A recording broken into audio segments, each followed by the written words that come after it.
अभी देखो, ये जो वीएसआर को हम क्यों बोल रहे हैं कि ये जो मंत्री है, aviation minister of this country, why he should resign? The reason is VSR इस कंपनी को, जिस कंपनी ने वहां पे फाइनेंस किया, that is heritage fine lease, इसके अगर डायरेक्टर आप देखो तो टीडीपी जो पार्टी है, टीडीपी पार्टी के जो नेता है, जो प्रमुख है, जो आंध्र के मुख्यमंत्री है, उनसे कोई रिलेटेड आपको दिख रहा है? तो डेफिनेटली उनसे रिलेटेड वहां पे है। तो अगर आपके एक कौन से तो भी कंपनी ने अगर वीएसआर को वहां पे फंडिंग किया है, ऑफिशियली ये सब पेपर पे उसका रीस्ट्रक्चरिंग वहां पे लोन का वहां पे किया गया है, तो कैसे हम समझे कि आप यहाँ पे ट्रांसपेरेंट इंक्वायरी इन्वेस्टिगेशन अजीत दादा के केस में वहां पे करोगे? आपको अगर पैसा इंपॉर्टेंट है तो आप ऐसे ही कुछ चीजें करोगे जिसके कारण वीएसआर को वहां पे मदद होगी, ऐसे हम सबका कहना है। क्योंकि जिस तरीके से इन्वेस्टिगेशन वहां पे चालू है, वहां पे डीजीसीए और वहां पे मंत्रालय के माध्यम से डेफिनेटली कुछ न कुछ तो प्रेशर है to save VSR and not to give justice to Ajit Pawar. इसीलिए हम सबका कहना है, इसके पहले भी हमने जब बोला था तब सोर्सेस के माध्यम से एविएशन मिनिस्टर ने बताया था हमारा कुछ लेना देना नहीं, आपको हम दिखा रहे हैं कि इनका लेना देना है। और उसी के साथ जो राजस्थान में जो रोहित सिंह का वहां पे शादी हुआ था, उसमें भी टीडीपी के वरिष्ठ नेता वहां पे शादी के लिए गए थे, ऐसे हम सबका कहना है। उसका प्रूफ भी है, वो आगे जाके हम कभी आपको देंगे। और ये तो डायरेक्ट कमर्शियल वहां पे प्रूफ है, आपकी नेता की फैमिली की कंपनी वीएसआर को अगर फंडिंग कर रही है तो आप डेफिनेटली ये जो इंक्वायरी है, इंक्वायरी में हस्तक्षेप वहां पे ला रहे हो। आप शायद कॉन्स्पिरेसी में नहीं रहोगे, लेकिन कॉन्स्पिरेसी में आप नहीं हो, लेकिन जिस कंपनी के माध्यम से, जिस कंपनी के कारण वो एक्सीडेंट हुआ, जिसका वो ओनरशिप का एयरक्राफ्ट था, वो एयरक्राफ्ट वाले कंपनी को, वो जो वीके सिंह है, उसको आप सेफ करने की कोशिश, बिकॉज आपका कुछ फ्रेंडशिप और कमर्शियल लिंकेजेस उस कंपनी के साथ है, ऐसा हमका कहना है। इसलिए नरेंद्र मोदी साहब को मैं विनती करता हूं कि ये जो एविएशन मिनिस्टर है इस कंट्री के, उनको उनके पद से वहां पे हटाया जाए, क्योंकि ये बहुत महाराष्ट्र के लिए इंपॉर्टेंट विषय है, अजीत दादा का एक्सीडेंट। और जिस कंपनी के एयरक्राफ्ट में वो एक्सीडेंट हुआ, उस कंपनी का और टीडीपी का डायरेक्ट रिलेशन वहां पे है, ऐसे हम सबका कहना है। और सिर्फ एक प्लेन के माध्यम से नहीं, ऐसे दो प्लेन हैं, एक लेगेसी 650 और लेगेसी 600, जो डायरेक्टली इनडायरेक्टली ये जो टीडीपी के नेता है उनसे रिलेटेड है। इनडायरेक्टली मतलब एक बिजनेसमैन है जो उनके क्लोज है, उनका वो प्लेन है। और दूसरा जो है दुबई में, उसके बारे में और इंफॉर्मेशन हम वहां पे फाइंड कर रहे हैं। इसलिए मुझे लगता है कि एक नैतिक जवाबदारी है इस मंत्री की, टीडीपी इस पक्ष की, कि ये जो पद है एविएशन मंत्रालय का, वो वहां पे छोड़ दिया जाएगा।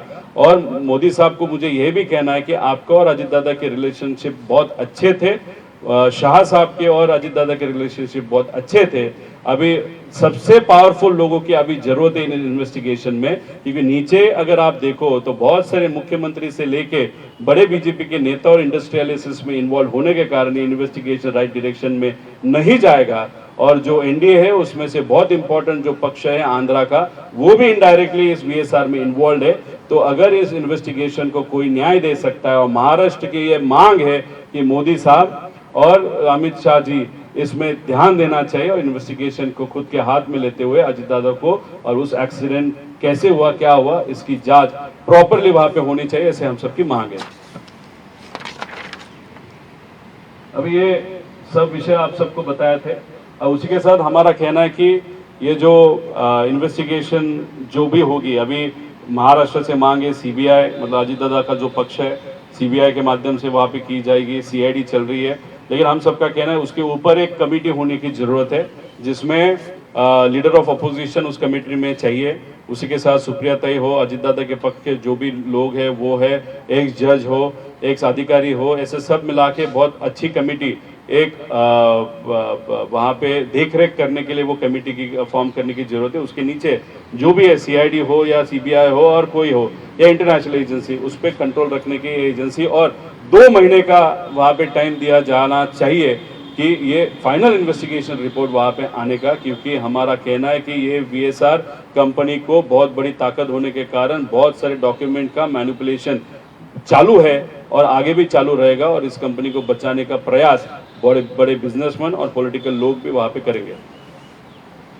इसलिए जस्टिस फॉर अजीत दादा, इसके ये माध्यम से यहाँ पे हम रिक्वेस्ट कर रहे हैं, एक तो रेजिग्नेशन एविएशन मिनिस्टर का, उसी के साथ इन्वेस्टिगेशन करते वक्त अच्छे तरीके से ट्रांसपेरेंट लेवल तक वो इन्वेस्टिगेशन वहाँ पे होना चाहिए। हमारे पास जो जो कागज़ वहाँ पे आए हैं, आज तक के सब कागज़ हमने सब मंत्रालय को वहाँ पे दिए हैं। अभी भी जो कागज़ हमारे पास आए वो भी हम वापस ईमेल के माध्यम से वहाँ पे वो प्रूफ उनको वहाँ पे देंगे। अभी देखो, ये बहुत पर्सनली ये चीज़ वहाँ पे हम कर रहे हैं, सिर्फ अजीत दादा के प्यार के लिए, और हमारे राज्य का बहुत बड़ा नेता वहाँ पे गया है। लेकिन अगर आप देखो तो लोग अजीत दादा के पीछे खड़े हैं, अजीत दादा को न्याय मिले इसलिए वहाँ पे खड़े हैं। लेकिन लोगों को कहना इतना ही है कि ये जो पॉलिटिकल उनके फ्रेंड्स थे, उन्होंने उनको सपोर्ट करना बंद किया है क्या? उनके जो पॉलिटिकल फ्रेंड्स है वो उनको नेग्लेक्ट कर रहे हैं क्या? अगर बड़े लोग ही, अगर उनके जो फ्रेंड्स हैं और जिनके साथ वो सत्ता में थे, वही अगर दादा के इस इन्वेस्टिगेशन को नेग्लेक्ट कर रहे हो या इंटरफियर कर रहे हैं, तो ये चीज़ लोगों को अच्छी नहीं लग रही। इसलिए महाराष्ट्र के लोगों के माध्यम से मैं विनती करता हूँ पीएम साहब को, एचएम साहब इंडिया के, कि आप ये इन्वेस्टिगेशन में वहाँ पे ध्यान दो। ये महाराष्ट्र के लोगों की वहाँ पे मांग है, और आगे 28 से 29 तारीख को शायद प्रिलिमिनरी रिपोर्ट आएगा, ऐसे हम सबको पता चला है। तो उसके बीच हमारे पास और बहुत सारे पेपर वहाँ पे आने वाले, वो प्रिलिमिनरी इन्वेस्टिगेशन रिपोर्ट कैसे है, क्या आता है, वो देखेंगे। उसके बाद और एक प्रेस कॉन्फ्रेंस के माध्यम से और बहुत सारी इन्फॉर्मेशन जो हमारे पास आई है, वो आप सबके माध्यम से हम वहाँ पे लोगों तक लेके जाएंगे। धन्यवाद। रोहित जी, आपने जो अभी एविएशन मिनिस्टर के रेजिग्नेशन की बात कही और जो बातें आपने प्रेस कॉन्फ्रेंस में कही, क्या ये चीज़ें शरद पवार साहब अप्रूव करते हैं? क्या उनको ये सारी चीज़ों की जानकारी है कि आप ये सब कर रहे हैं? देखो, हमारे पार्टी में जो चीज़ सच है, जिसके डॉक्यूमेंटेशन है, अगर आप बहुत अच्छी तरीके से रिसर्च करके एक आध विषय आगे लेके जा रहे हो, तो वो फ्लेक्सिबिलिटी और वो अथॉरिटी हम सबको वहाँ पे हमारे पार्टी ने वहाँ पे दी है। अगर देखो, यहाँ पे जो दिल्ली में प्रेस कॉन्फ्रेंस हम ले रहे हैं, वो सुप्रिया सुले और पवार साहब के घर पे ही वहाँ पे प्रेस कॉन्फ्रेंस ले रहे हैं। इससे आप जो समझना है वहाँ पे समझ लो।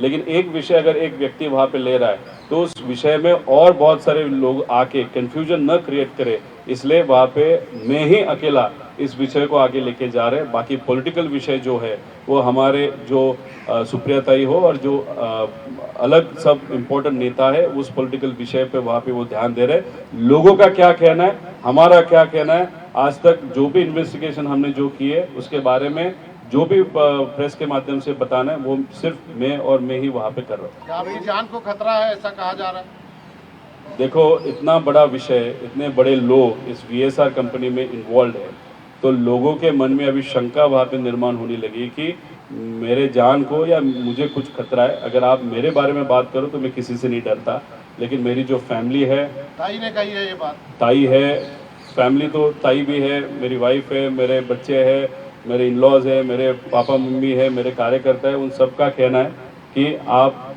ये सब चीज़ें क्यों कर रहे हो, किसके लिए कर रहे हो। मैंने उन्होंने कहा कि आपको डर लग रहा है, ये जायज़ है, लेकिन किसी को तो ये विषय लेके जाने की जरूरत है। अगर सभी शांत हो गए तो अजीत दादा को न्याय कैसे मिलेगा? महाराष्ट्र का बहुत बड़ा नेता ये आज हमारे बीच नहीं है, तो उनको न्याय देने के लिए कितना भी रिस्क हो तो वो तो उठानी पड़ेगी, किसी को तो लड़ना पड़ेगा। इसलिए लोगों के तरफ से वहाँ पे मैं यहाँ पे और मेरे साथ मेरी जो पूरी टीम है वो यहाँ पे लड़ रही है। अगर सरकार सिक्योरिटी दे रही है तो आप लेंगे क्या? अगर सरकार सिक्योरिटी दे रही है तो आप लेंगे क्या, एक्सेप्ट करेंगे क्या? हाँ, अगर सरकार सिक्योरिटी दे रही है आपको, क्योंकि डिमांड भी हो गई है आपकी पार्टी की तरफ से कि सिक्योरिटी दी जाए, अगर देंगे तो सिक्योरिटी तो रहेगी। मेरी पर्सनल सिक्योरिटी है, मेरे कार्यकर्ता है, वो मेरे साथ वहाँ पे रहते हैं। अगर सरकार ने दी वो देंगे, नहीं देंगे वो अलग चीज़ है, लेकिन देंगे तो वो अगर उनको मेरे साथ रहना है तो वो रह सकते हैं, उसमें कुछ ऑब्जेक्शन नहीं है। रोहित जी, आपने जिस पे ऊपर एलिगेशन किए हैं वो तेलुगु देशम पार्टी सरकार को सपोर्ट करती है, उसी की वजह से सरकार टिकी हुई है। आपको क्या लगता है उनके ऊपर एक्शन हो जाएगी? अभी देखो, महाराष्ट्र में अजीत दादा की पार्टी बीजेपी को सपोर्ट कर रही है, उनका एक खासदार है, वो भी सेंट्रल गवर्नमेंट में वहाँ पे सपोर्ट कर रहा है। लेकिन एक ऐसा दोस्त जो आपके साथ था, उसने उसके जो नेता थे शरद पवार जी, उनकी साथ छोड़ के अगर वो नेता अजित दादा आपके साथ आया था और उसमें आने के बाद आपने उसका स्वागत भी वहाँ पे किया, सपोर्ट भी वहाँ पे लिया, अभी वही व्यक्ति आज दुनिया में नहीं है, उनका एक्सीडेंट वहाँ पे हुआ है या कॉन्स्पिरेसी है, वो जानने की जैसे हमको इच्छा है, लोगों की इच्छा है, वैसे ही इच्छा मोदी साहब को, अमित शाह जी को या महाराष्ट्र में देवेंद्र फडणवीस साहब को भी होनी चाहिए, वो हो भी सकती है। इसलिए हम सबका कहना है कि पॉलिटिकल सपोर्ट ये टीडीपी का डेफिनेटली है, लेकिन आप पॉलिटिकल सपोर्ट के आगे फ्रेंडशिप को, दोस्ती को वहाँ पे छोड़ दोगे, या आप फ्रेंडशिप को हाथ में रखते हो दुनिया को एक अलग मैसेज दोगे कि पॉलिटिक्स से ज़्यादा फ्रेंडशिप भी हमको इम्पोर्टेंट है। अभी ये जो केंद्र के बीजेपी के सब नेता है, राज्य के नेता है, वो फ्रेंडशिप को चूज करते हैं या पॉलिटिक्स को चूज करते हैं, या दो अलग अलग जो नेता है वो कमर्शियल फ्रेंडशिप को चूज करते हैं, वो देखने की जरूरत है। टीडीपी को बाहर करना डिमांड कर रहा है, एनडीए से टीडीपी को बाहर करने के लिए डिमांड कर रहे हैं। नहीं, ये मैं नहीं कह सकता, लेकिन मंत्री को तो निकाल दो, क्योंकि एक तो मंत्री वहाँ पे है और मंत्री का जो नेता है उसके डायरेक्ट वीएसआर के साथ अगर रिलेशनशिप है और उनके पास इन्वेस्टिगेशन रहेगा तो वो हमको न्याय नहीं होगा।